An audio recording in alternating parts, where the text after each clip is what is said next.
Saya tak tahan dia. Saya tak tahan dia. Saya kata okey, kita boleh tapi nanti I ada fitting untuk award show. I kena happy ni. I kena happy, I kena jumpa orang, I kena karisma. So you tak boleh kacau I hari ni. Tapi nanti bila I balik, masa I buka-buka makeup tu, kita nangis-nangis samalah.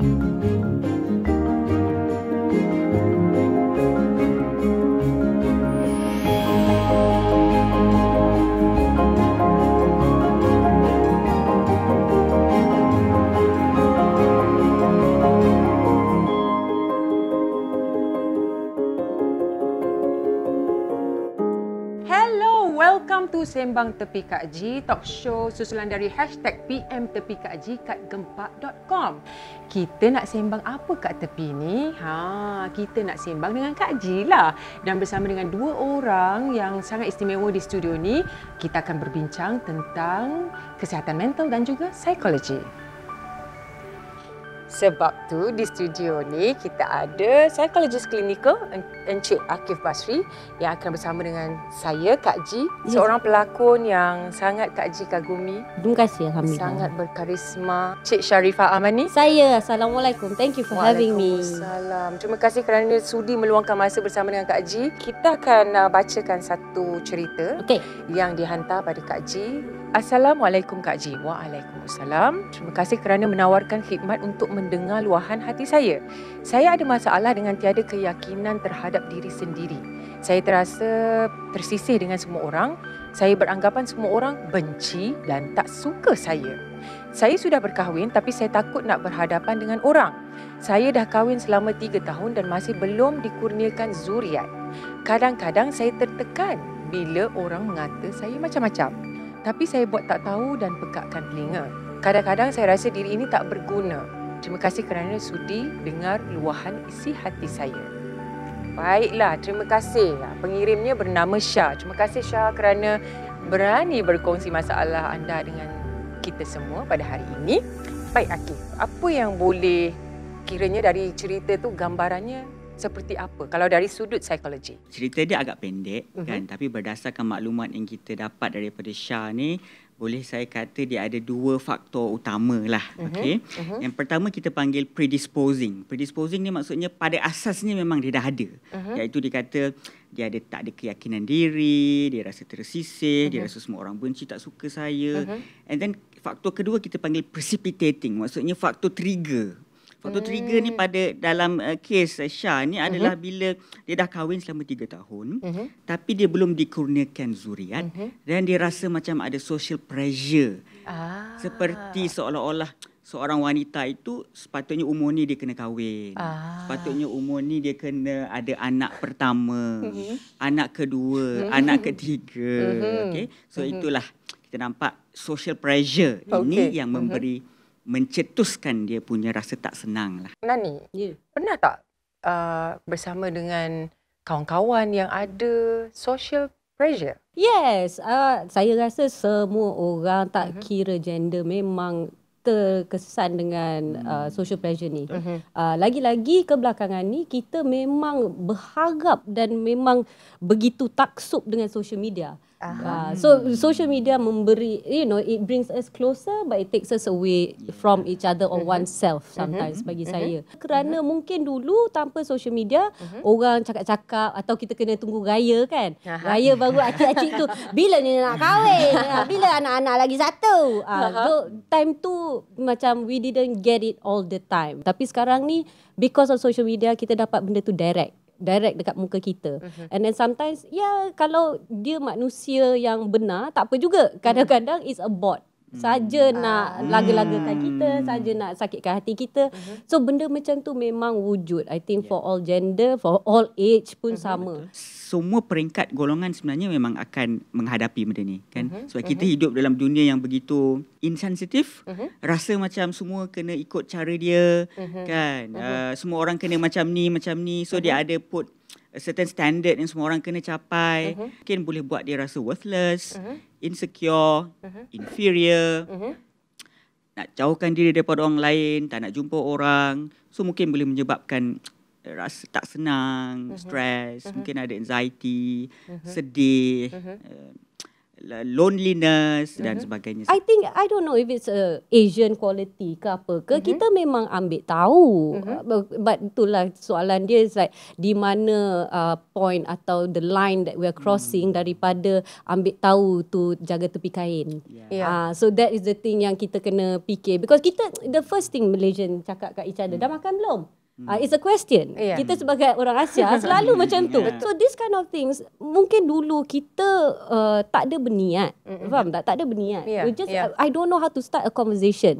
In a way kita tak boleh blame orang tu pasal kita ultimately kita tak tahu niat di belakang tu. Betul. Because sometimes people are just curious. People are just curious and dia nak tanya, and betul-betul kadang-kadang dia rasa.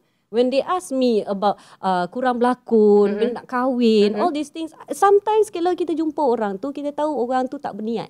Kita tahu orang tu tak berniat, tapi dia betul-betul nak tahu pasal dia kisah, and it's lovely to have somebody who kisah. Tapi we have to find a way macam mana supaya tak menyinggung. Betul. That. Kita dah terbiasa dahulu. Kita ingatkan itu adalah ayat yang wajib dilemparkan untuk sesi breaking the ice. Betul. Tapi kita telah prolong benda yang tak betul. Sebab kita tak tahu mental state setiap di antara kita tu di waktu itu, di ketika itu adalah tak nak dengar ni, aku tak nak dengar, tapi datang juga soalan seperti itu. Dan sama juga Akif, dah banyak episod kita berbicara tentang kesihatan mental. Bila orang pergi berjumpa psikiatris, orang dah gila tu. So stigma macam ni macam mana Akif dari sudut psikologi? Macam Kak Ji pun salah dulu, ikut benda yang salah sebelum ada awareness. Sebelum berada di meja ini. Jadi kalau kita nak sampai kepada masyarakat, jadi sebenarnya apa? Macam mana nak buat ni? Walaupun susah kerja ni. Long term, of course, kita nak raise awareness, advocate, lagi banyakkan program macam ni, and then people speak out. Yang benda ni tak selesa tau.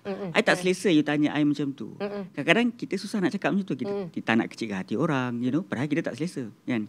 I think people need to speak out more, and then biar benda ni in our next generation, yang muda-muda sekarang ni, semua lebih cakna and prihatin tentang macam mana kita nak break the ice without menyinggung anyone, tanya soalan-soalan yang sensitif kan. Tapi in the short term, untuk macam kes Syah ni, apa yang patut Syah lakukan? I think it all depends on, macam I rasa apa I belajar daripada apa Nani cakap tadi is kita sendiri, how do we deal with it? How do we build our own self-resilience? Kan? Because in the end kita yang kena deal benda ni. Kehidupan kita setiap hari kita akan jumpa orang yang tanya, kau ni dah bila nak ni, bila nak ni, bila nak ni. So macam mana kita sendiri membina resilience dalam diri kita. Itu pertama. Next adalah sekurang-kurangnya bila kita dah, you know, kita dah ada family atau kita dah generation by generation, how do we, kita tak mengulang kesilapan orang-orang tua kita dalam buat benda yang sama untuk kita punya generasi lagi muda. Ini ada soalan pedih. Sebelum kita berhenti rehat. Okey. Kamera kalau boleh fokus dekat muka Nani. Nani. Okey. Bila nak kahwin? Jangan jawab dulu. Kita akan berhenti rehat seketika.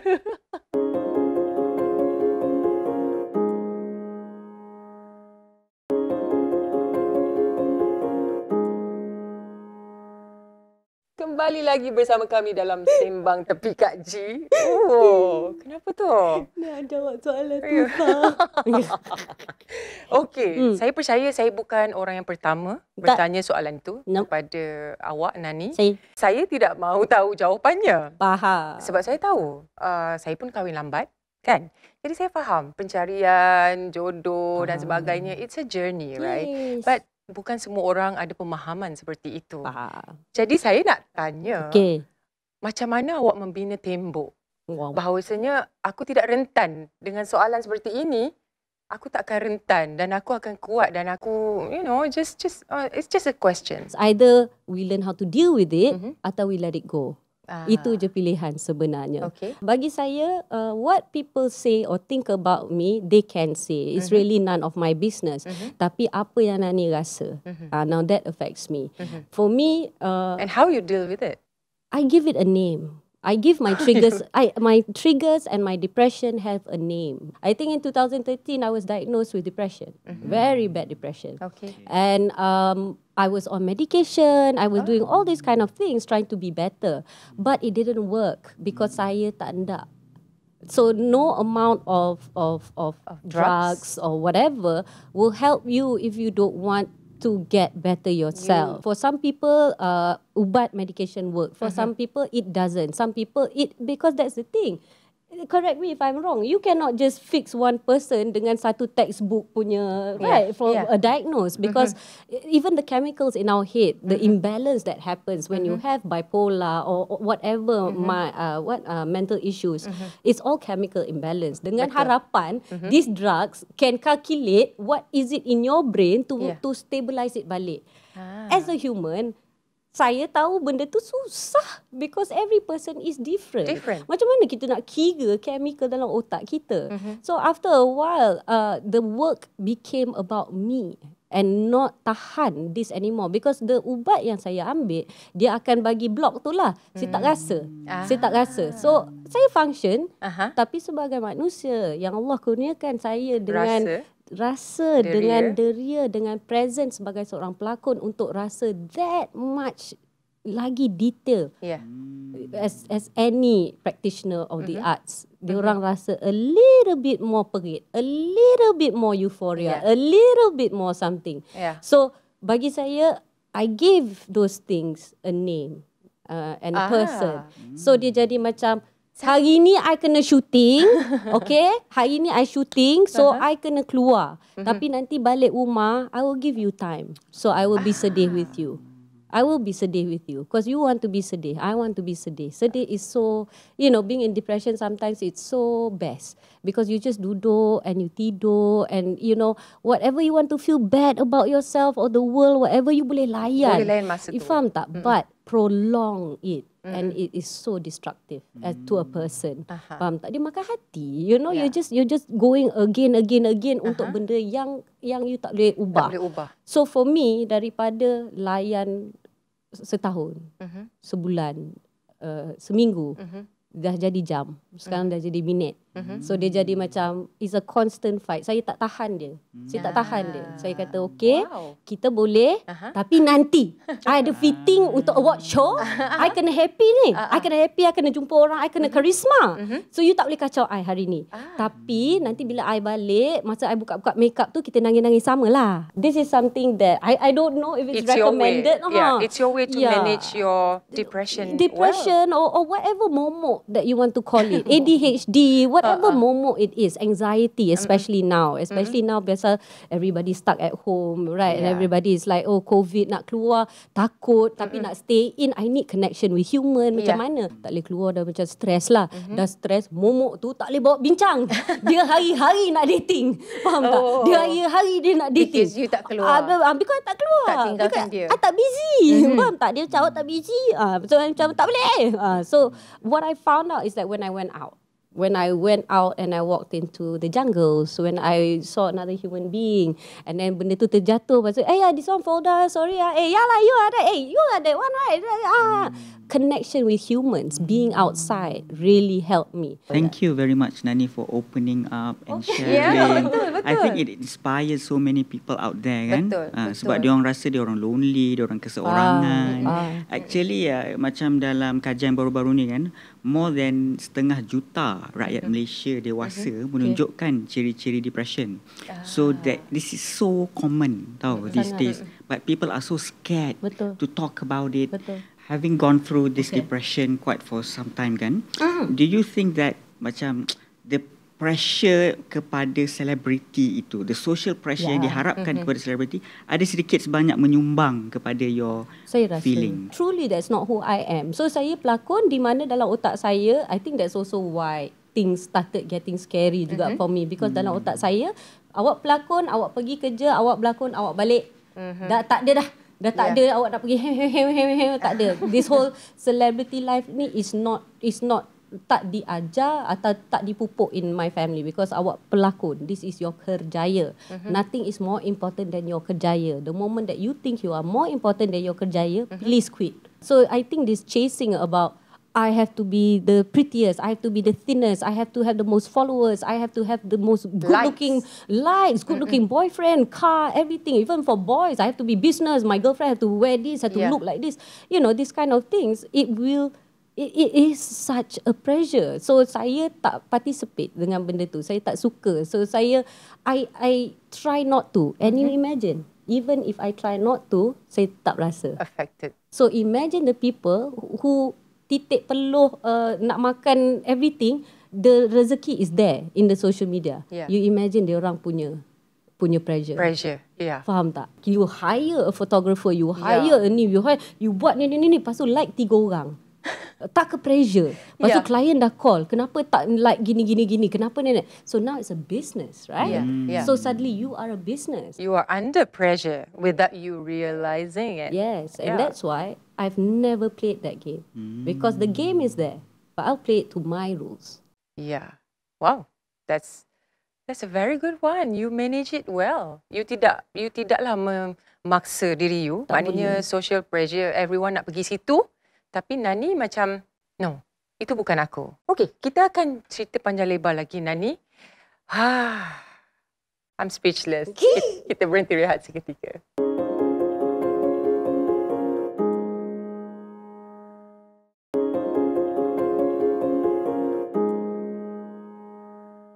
Kembali lagi bersama kami dalam Sembang Tepi Kak G bersama 2 orang tetamu istimewa.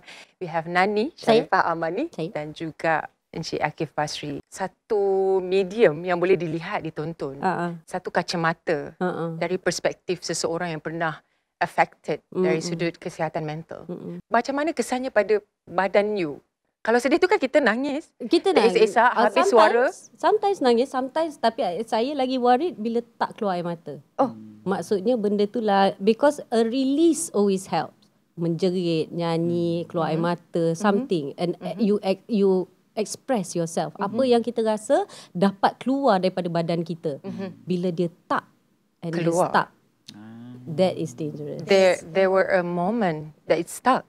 Yeah, banyak. Nani kalau dari dulu sampai sekarang, I go through all kinds. Apa yang paling buruk? Apa yang paling buruk is terpegap lah. I think that is my big issue. Kalau kita tengok Nani cerita tu kan, I would say she has very good insight.